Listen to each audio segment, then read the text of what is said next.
Hello and welcome to the Dacia Duster Explorers YouTube channel. My name's Adam and I'm one of the Dacia Duster Explorers. In these videos you'll see myself and other explorers driving green lanes, commonly known as the hobby of green laning. Some of these lanes can be easy, some can be incredibly difficult if not dangerous, but all offer a beautiful feeling of escapism.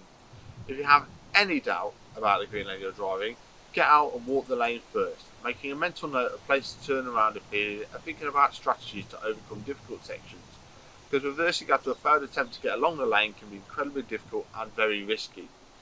We abide by the Green Lane Association Glass Code of Conduct for driving these lanes and respect all others using the lanes, including horse riders and walkers, as we all have a part to play in keeping these routes open for everyone.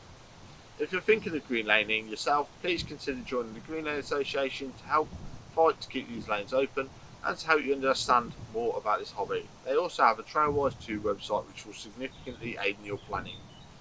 Please don't forget to like and subscribe to the YouTube channel to get updates on new videos and check out our previous massive video collection. For more information head to the website www.daciadusterexplorers.co.uk, and finally, thanks for watching, stay safe and enjoy your trips.